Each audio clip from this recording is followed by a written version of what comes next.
आपल्याकडे पाहुणे आले, जुन्या नात्यातले पाहुणे आले, कधी नवत येणारे पाहुणे आले, त्यांच्याकरता तुम्ही करणी करता का नुसते बोलता? पाहुणे रावडे करणीचे का बोलावारी? कसं आहे तुमच्याकडे? मराठी कळते ना? हा, बोलावारी का करणीचे? आता साधू बोलावारी पाहिजे का करणीचे? हा,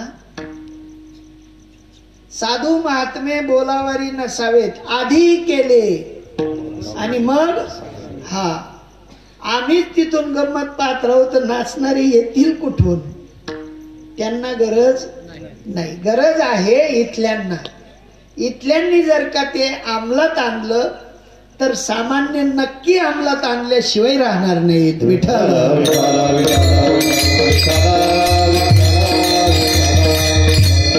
आम्ही रोज जातो, कुठे ना कुठे जाण्याचा योग आला की आजोबा सांगतात नातवाला, हे भाड्या बाबा आले पाय पड. बाबाच लपत नाही, भाड्या कधी पाय पडेल? करणीच आहे नाही का? कारण मग शाळा करणीची का बोलायची? हा, नाही जर अभ्यास केला तर नापास. मग तसं भक्तीचं सूत्र करणीचं असावं का बोलावारी असावं? 7 दिवसात राजा परीक्षितींचा उद्धार करून दिला का सोडून दिला? हा, आता आमच्याकडे भागवत किती वर्ष झाले म्हणले? 27 वर्ष झाले. एखादा परीक्षित निघाला का मंडपातून? नाही. कारण जो साधू कथा सांगायला आला, लंगोट बांधून आला, परत लंगोट कोणाकडून मागितलं? आता इथला साधू येतो, पाकिट घेतल्या वाचून जात, परिणाम होईल? परिणाम होणार. सोयी भरपूर आहेत पण सोयीच्या नाहीत. सोयी भरपूर आहेत पण सोयीच्या नाहीत. आता सोयीचा परमार्थ पाहिजे का सोयीचा? तुमच्याकडे काय म्हणे? सोयीचा पाहिजे का सोयीचा? काय माहिती बाबा काय म्हणतो, आम्हालाही कळत नाही. सोपं आहे हो. एक आजोबा होते, लेकराला सांगितलं, म्हणले बाळ्या ट्रॅक्टरचा जमाना आहे, तिफन हाणतायत म्हणले, तर तिफन देत असले तर आणू नको आणि नसले देत तर घेऊन ये. तिफन देत असले तर आणू नको पण नसले देत तर घेऊन ये. समजलं तुम्हाला?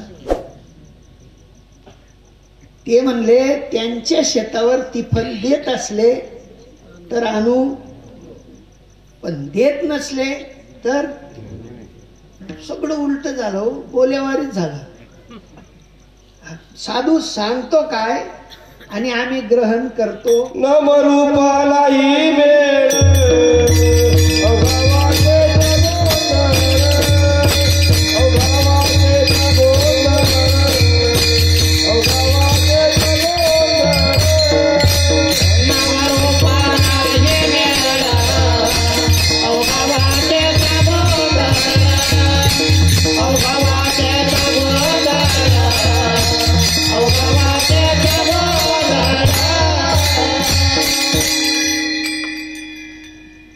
एक आजोबा होते, ते म्हणले आमच्याकडे 2 शंख आहेत, एक बोलका आणि एक डफोड. आता डफोड म्हटल्याबरोबर ते माणसाला वाटलं डफोड काही कामाचं नसेल, बोलका घेऊ म्हणले. बोलका, त्या बोलक्या शंखाला घेतलं आणि सांगितलं 10,000 द्या. तो बोलका शंख म्हणला 10 काय घेता, 20 घ्या. कोण होता? पण डफोड शंख होता ना, तो मागितल्याबरोबर पटापटा पैसे टाकायचा. पण आम्हाला काय झालं, बोलका गोड वाटतो, डफोड काही कामाचा नाही. विठाला विठाला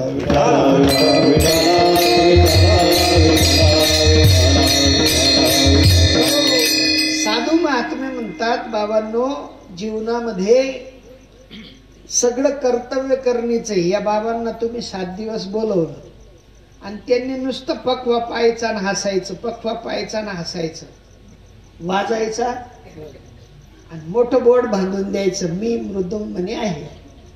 तुम्ही खुश व्हाल का? पण वाजवल्यावर लेकर लय कुदले ना.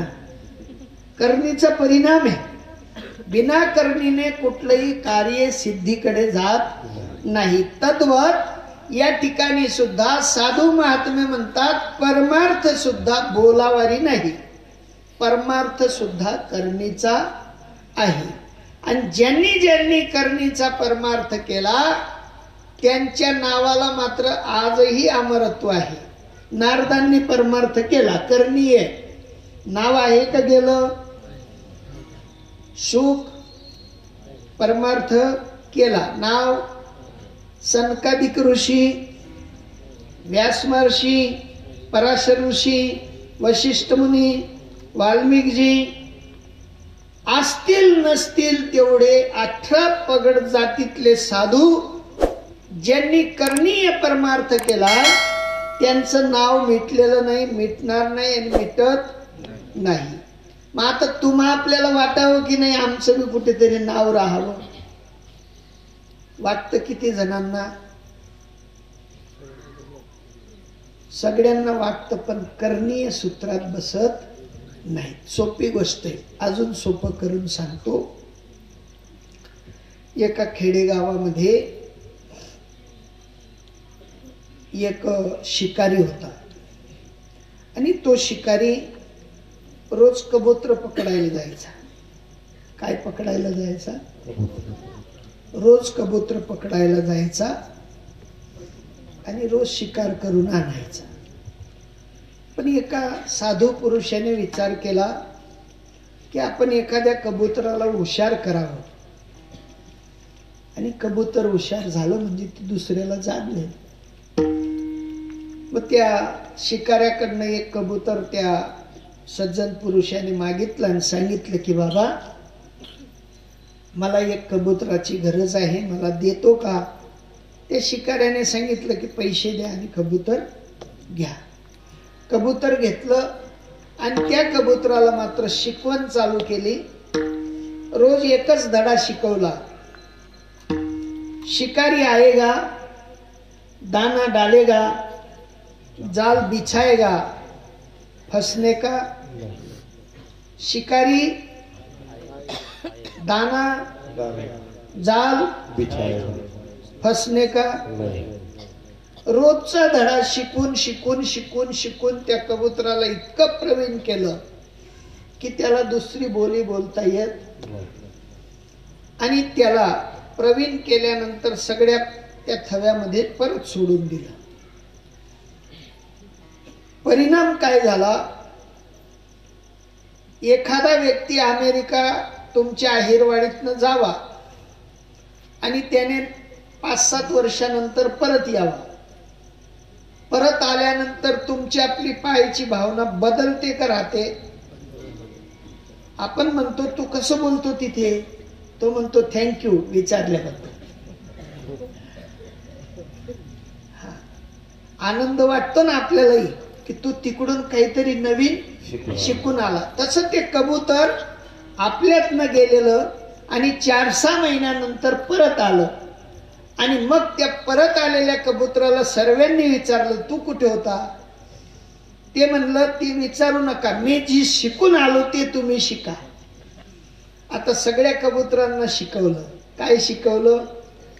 शिकारी दाना जाल फंसने का. सगळ्यांना बोली सुचली ती. फक्त आपल्याला एकच माहिती आहे की एखाद्याने इंग्रजी शब्द बोलावा आणि तो आम्ही कॅच. तद्वत त्या सगळ्या कबुतरांची मात्र स्थिती झाली. सगळ्यांनी विचार केला की हा काहीतरी नवीन शिकून आला, ते आपल्याला शिकल्या वाचून चालणार. सगळे शिकले. आता तो जो शिकारी होता त्या शिकाऱ्याने मात्र रोजच्या नियमाप्रमाणे सुरुवात केली. शिकारीसाठी निघाला आणि शिकार करण्यासाठी जात असताना त्याला ध्वनी ऐकायला आला. काय? शिकारी दाना जाल फसणे का? ते शिकारी म्हणलं काय हुशार झाले बुवा, मला पहिल्या म्हणायला लागले शिकारी आएगा दाना डालेगा जाल बिछाएगा फसणे का. ते म्हणलं आजचा आपला फेरा वाया गेला. परत आला हिरमुसल्या तोंडानं परत आला. सज्जन पुरुषाने विचारलं, म्हणले भाऊ आज शिकार नाही झाली का? ते सज्जन पुरुषाला ते म्हणे महाराज कशाला विचारता, मी जेवढा हुशार आहे त्याच्यापेक्षा 4 पटीने हुशार. ते म्हणले मी गेल्या म्हणायला लागले शिकारी आएगा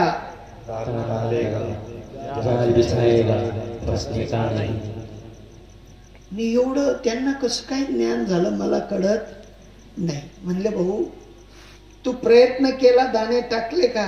म्हणले नाही. आता ते हुशार झाल्यावर मी कसं काय दाणे टाकू? म्हणे जसा आला तसा परत जा आणि दाणे टाकून पाय. आता त्यांचा धडा चालू होता का बंद होता?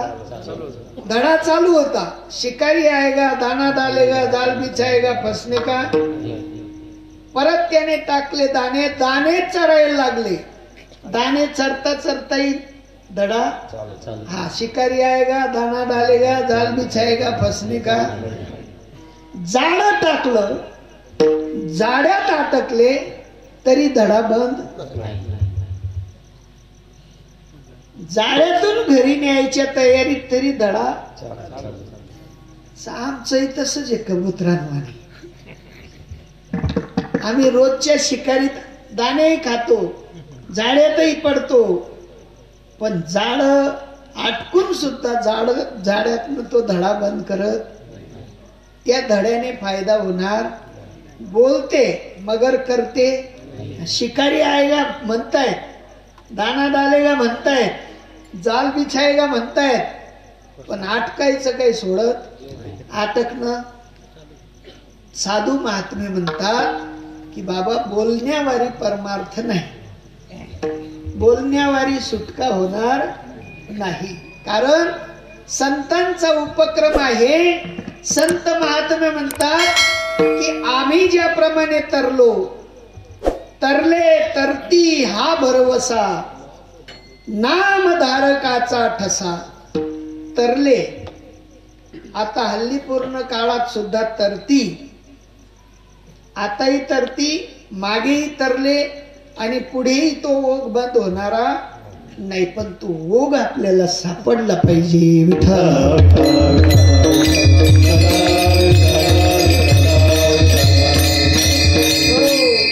ओघ सापडल्या वाचून काही फायदा होणार नाही. ओघ सापडावा तेवढ्यासाठी तुम्हा आपल्याला जावं लागेल. ज्ञानोबराय म्हणतात माझ्या सद्गुरून वाचून माझ्याकडे ओघ आला नाही. तुकोबराय म्हणतात माझ्याकडे सुद्धा माझ्या सद्गुरून वाचून ओघ आला. सद्गुरु वाचोनी सापडे ना सोय, सद्गुरु वाचोनी सापडे ना सोय, सद्गुरु वाचोनी सापडे ना सोय, सद्गुरु वाचोनी सापडे ना सोय. रावते पाय आली आली, रावते पाय आली आली, आपण कधी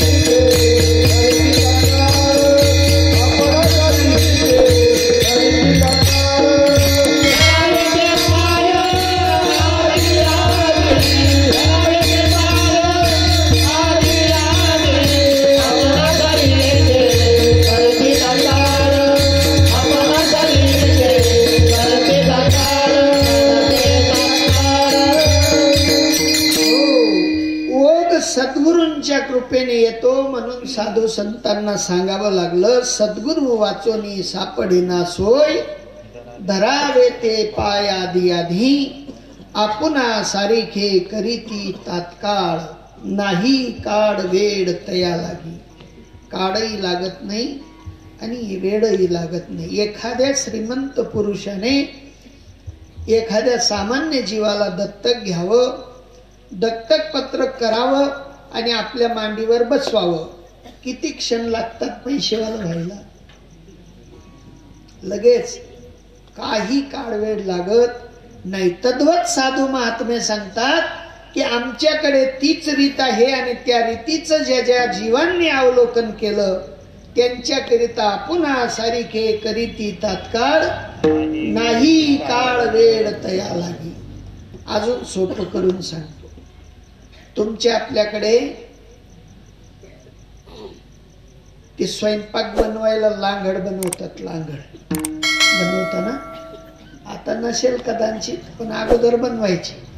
त्या लांगडीमध्ये बाबडीचं, बोरीचं, लिंबाचं असतील नसतील तेवढ्या झाडांची खोडं टाकायची. त्या अग्नी त्या खोडांना आपलंस केल्यानंतर म्हणायची का तू वेगळं खोडे?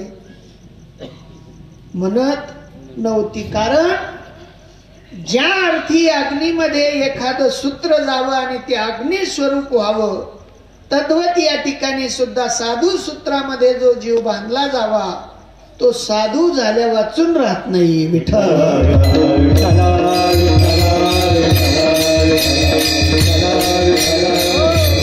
आणि तुम्हा आपल्याला आपल्या जीवनामध्ये या प्रपंच रचनेचा विचार हळूहळू हळूहळू बात करावा लागेल. तुम्ही म्हणाल महाराज प्रपंच रचना सुटेल तरी कस काय? सोडायला कोणत्याही महापुरुषांनी सांगितलेलं नाही. अर्जुनाला महायुद्ध करत असताना सांगितलं. त्यांना सोडायला सांगितलं का करायला सांगितलं? करायला सांगितलं. त्यांची सूत्रबद्धता सांगताना ज्ञानोबराय म्हणतात, बोधी येले रणी, बोधी येले रणी, रणात बोध केला आणि रणात बोध करून देऊन या समाधी सवेची घातली महायुद्धे. काय केलं? महायुद्धात परत टाकलं का काढून घेतलं? असा एकही साधू या भारतवर्षामध्ये झालेला नाही की त्या साधूने घर परिवार त्यागून साधुता अंगीकारली. आहे कोणी? सर्वात मोठा जर साधू झाला असेल आपल्या भारतवर्षामध्ये तर विदेहराज जनक. आणि त्यांच्या एवढी साधुता तुम्हा आपल्याला अंगीकारता येत नाही असं आमचं म्हणणं आहे. पण ती साधुता आजही जशी ते तशी अंगीकारता येते आणि ती साधुता अंगीकारण्यासाठी या ठिकाणी भागवत आहे. भागवताचा अर्थ म्हणजे कहाण्या, गप्पा, गोष्टी हे सांगून टाइमपास करणं, तुमचं मनोरंजन करणं, कीर्तनकारांनी येणं, हसवणं, रडवणं एवढ्यासाठी नाही. जर तेवढ्यासाठी राहिलं असतं तर त्यांनी 5000 वर्षापूर्वी झालेलं सर्वच्या सर्व तुमच्या आपल्यासाठी विवेक सूत्र मांडून ठेवलं. आपण विवेकी आहोत, आपल्यामध्ये विवेक आहे. साधू आला म्हणजे नमस्कार करणं हा सामान्य विवेक, साधू आला म्हणजे दान दक्षिणा देणं हे सामान्य विवेक. पण साधू आला म्हणजे त्याला विचारणं काही म्या उद्धार पावे,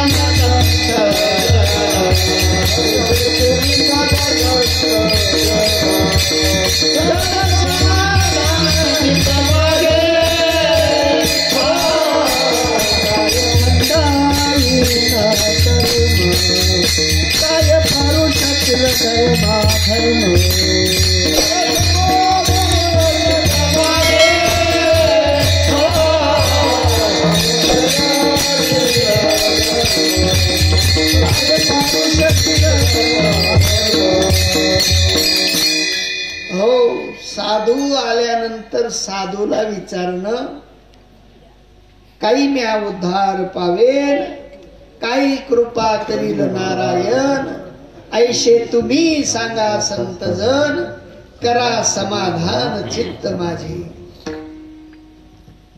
काय खंड येईन कर्म, काय पारुष्यतील धर्म आणि अधर्म, कासयाने कडेल वर्म. आम्हाला वर्म माहिती नाही साधू, आम्हाला वर्म सांगा. किती जणांनी विचारलं कीर्तनकाराला, कीर्तनकाराकडे टाईम आणि आमच्याकडे तर मुळीच टाईम नाही. अरे महाराज आयल सर दिदेवन त्याने 100-101 रुपये दिदेवन काढो, पगे लागिल काढो नाही का, तेवढ्याने होणार नाही. सोपी गोष्ट आहे.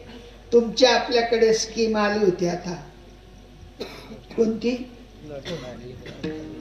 हा, खात्यात आले का खात्यातून पडाले? तसं या खात्यात यायला पाहिजे, पडायला पाहिजे. या खात्यात कसं येईल? काही म्या उद्धार पावेल, काही कृपा करील नारायण. तुम्ही म्हणाल आमच्यावर कृपा नाहीये का? नारायणाची आहे ना.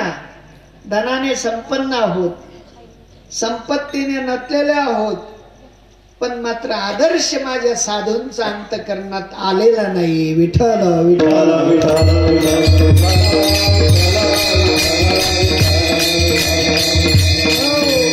सोपी गोष्ट सांगतो, माहेरचं आलेलं कुत्रही गोड लागतं म्हणते ना. देवाकडचा आलेला साधू का गोड लागू नये? तुमचं माहेर कुठलं आहे सगळ्यांचं? काय माहिती बा. आलाशी कोठोनिया, जाशील कवनेरे ठाया, मनशील घरदार माझे. ही अवघी या मायेच मात्र तुमचं घरदार नाही. तुमचं आपलं घरदार तिथे कानोबा तेरे तेरे ते घरदार. आणि तिथून आलेला माहेरचा साधू जर आपल्या उद्धाराचं सांगत असेल तर तुम्ही आपण उद्धाराचं विचारायला नको. आम्ही आज जेवण केलं, तुम्हाला सांगितल्यावर तोंडात पाणी येईल. दुपारी गुलाबजाम, रात्री दूध पोळी भेटत का असं तुम्हाला? नाही. पण साधू बनल्यावर भेटेल ना, बिना सांगायचं भेटेल, काही न मागता. मग साधू बनण्यात हरकत तरी काय आहे? तुम्ही म्हणाल महाराज आम्हाला सोडणं लागेल, तुमच्यावर फेटा भरणं लागेल, गप्पा मारण्या लागतील लोकांशी.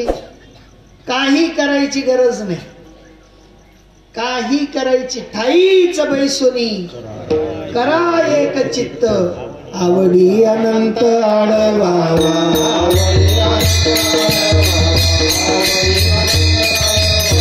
ठाईच बैसुनी करावे चित्त, ठाईच बैसुनी करावे चित्त, ठाईच बैसुनी करावे चित्त, ठाईच बैसुनी करावे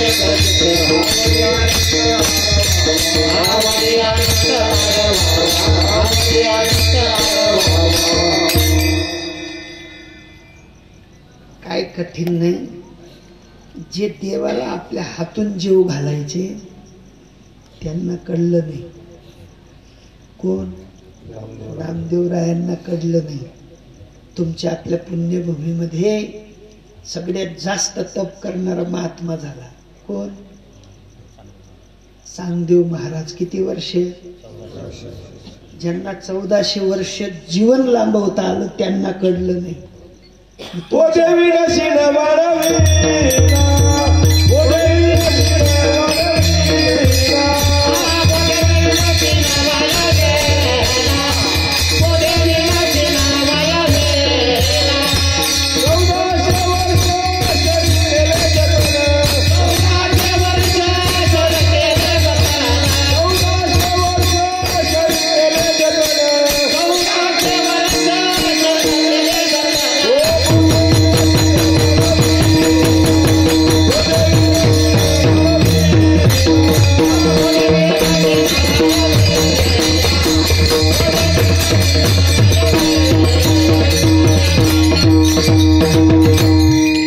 क्या बात है, क्या बात है.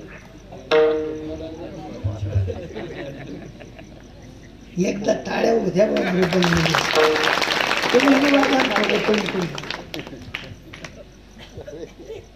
साधूंची रीत आहे. ते म्हणतात बोधे वीन शीन वाढविला. जर 1400 वर्षे जर तुम्ही मृत्यूला मात्र माघारी फिरवलं, पण ज्ञानोबांचा मुक्ताबाईंचा बोध नसल्यामुळे तो शीन होता शीन. पण ज्या वेळेला कडू आलं त्यावेळेला मात्र त्यांना असं वाटलं, चांग देव म्हणे आजी जन्म आलो आणि गुरुपुत्र झालो मुक्ताईचा. आणि मुक्ताईंचा गुरुपुत्र झाल्यानंतर शरीरावरचा भाव संपून गेला, समाधी संपून गेली, योग संपून गेला आणि गुरुपुत्र बनून मात्र अजरामर झाले. विठ्ठल विठ्ठल.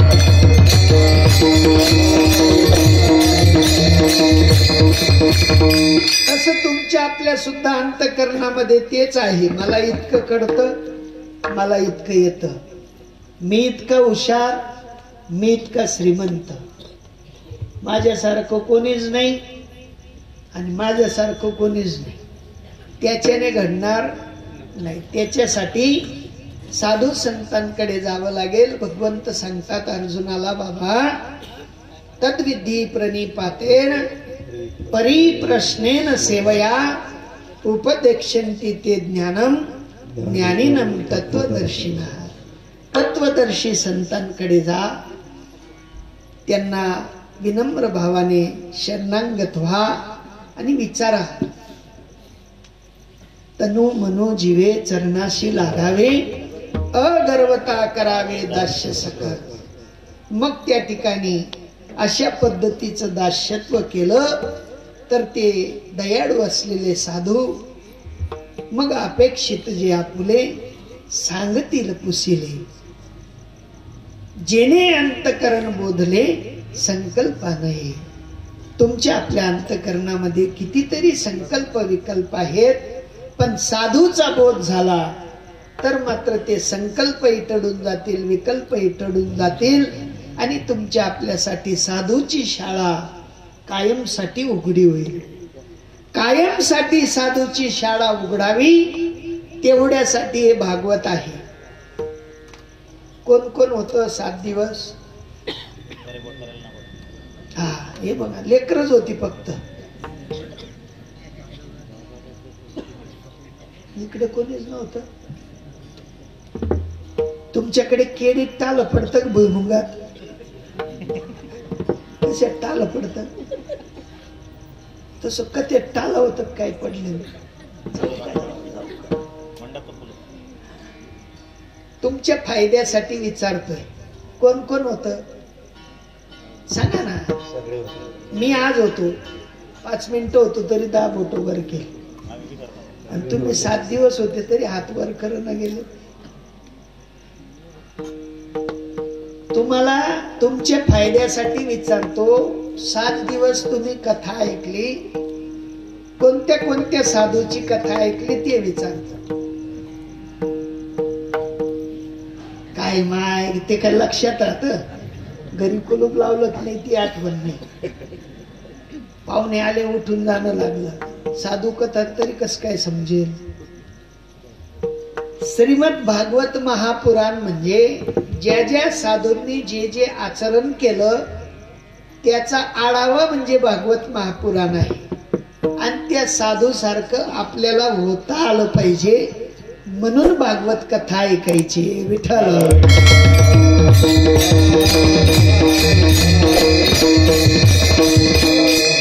आपल्याला फक्त 2च कथा जास्त लक्षात राहतात, एक हिरण्यकश्यपू, एक कंस आणि एक रावण. किती राहतात? हिरण्यकश्यपू, कंस, का बरं?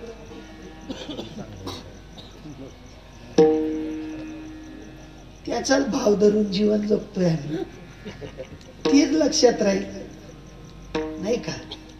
पण असं कोणी म्हटलं का व्यासांची कथा आली ती ऐकली मन तृप्त झालं, व्यासांची कथा लई भारी होती,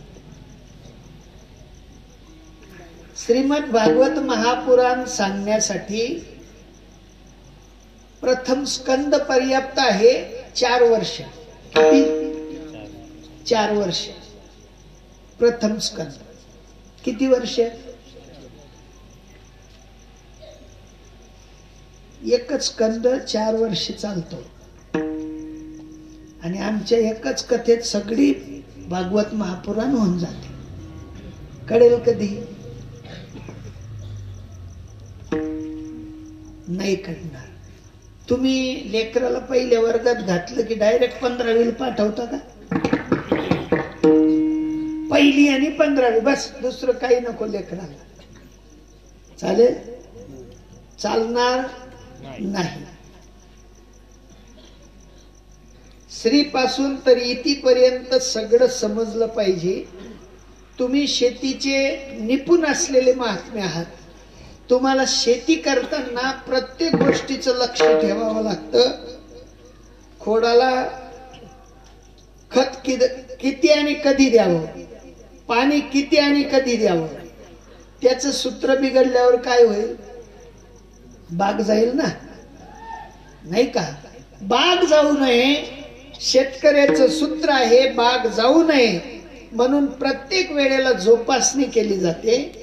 तद्वत साधूंचं सूत्र आहे प्रत्येक जीवाला त्या वस्तूचं प्रत्यक्ष ज्ञान झालं पाहिजे. नाहीतरी साधूंचा जो विचार आहे, नारद महर्षींनी ज्या वेळेला म्लान वदन असलेल्या व्यास महर्षींना पाहिलं आणि त्या वेळेला त्यांना सांगितलं की बाबा, मी तुला जे सूत्र सांगणार आहे ते चतुर्श्लोकी भागवतात येऊन जाईल. किती? 4 श्लोकात येऊन जाईल म्हटले. ते 4 श्लोक आम्हालाही माहित नाही कुठे, कोणत्या अध्यायात आहेत, कोणत्या स्कंदात आहेत, ते आम्हालाही माहित नाही. आणि ऐकणारे आम्ही विचारत नाही. चालू आहे ती आंधळ दडत आणि कुत्र पीठ खात. हाडही म्हणत नाही, जाई म्हणत नाही. चालू आहे पिच्छेशी आई आगे धकाई. तेवढ्याने होणार नाही. सोपी गोष्ट आहे. कधी लक्षात असू द्यायचं की जी वस्तू आपल्याला समजत नाही, ज्या एसटीचं बोर्ड आपल्याला माहित नाही, त्या एसटी मध्ये बसत असताना आपण प्रवाशांना 4दा चौकशी करतो. कितीदा? भुसावलंच आहे ना भाऊ, ही गाडी भुसावलंच आहे ना?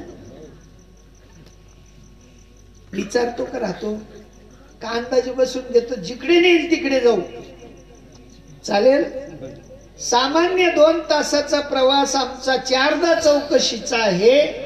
मग आमच्या जीवनाचा प्रवास जर का आम्हाला सुरळीत आणि सफळ करायचा असेल तर चौकशी असावी का नसावी?